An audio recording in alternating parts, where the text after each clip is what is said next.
هتلای عالی برای کتاب خوندن،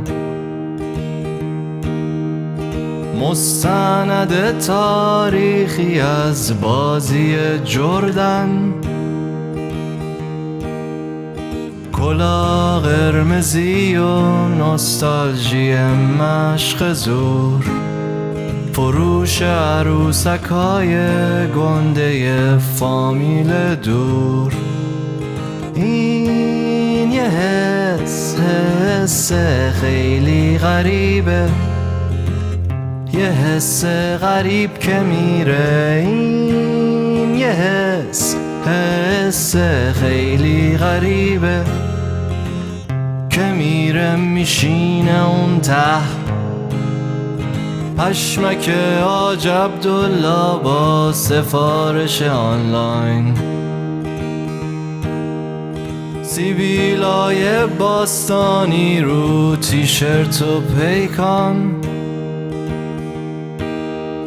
گروه های کلاب هاوس حقوق هم دعوا، ساسی مانکن و پرنستار و رقص تو مدرسه ها، لباسای جالب مخصوص برنینگ من،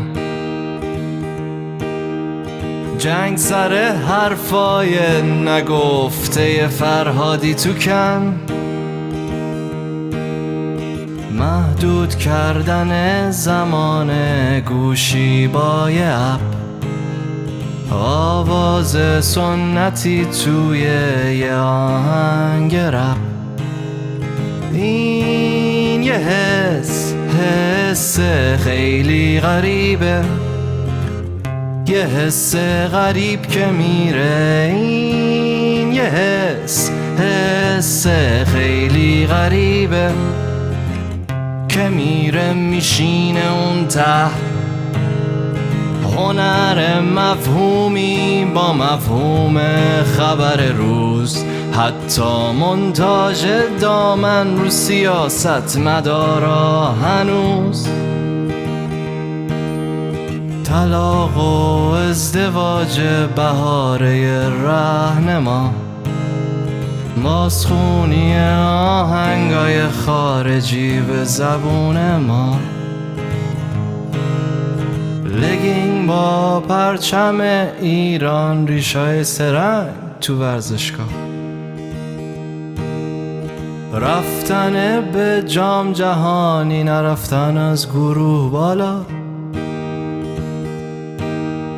خربزه با عسل سرد و گرم ماهی و ماست، موج نوع مواد و خودشناسی سر راست.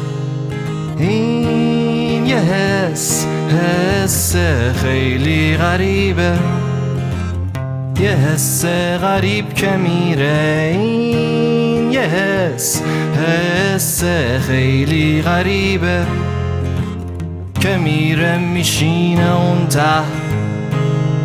ما بچه های کوروش کبیریم، تا آخرم همینیم. ببین ما بچه های کوروش کبیریم، تا آخرم همینیم.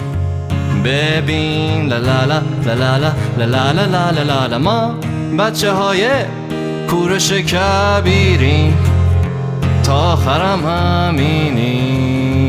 ببین لا لا لا لا لا لا لا لا لا، ما بچه های کوروش کبیریم، تا آخرم همینیم. ببین لا لا لا لا لا لا لا لا لا، ما بچه های کوروش کبیریم، تا آخرم همینیم. ببین لا لا لا لا لا لا لا لا، ما بچه های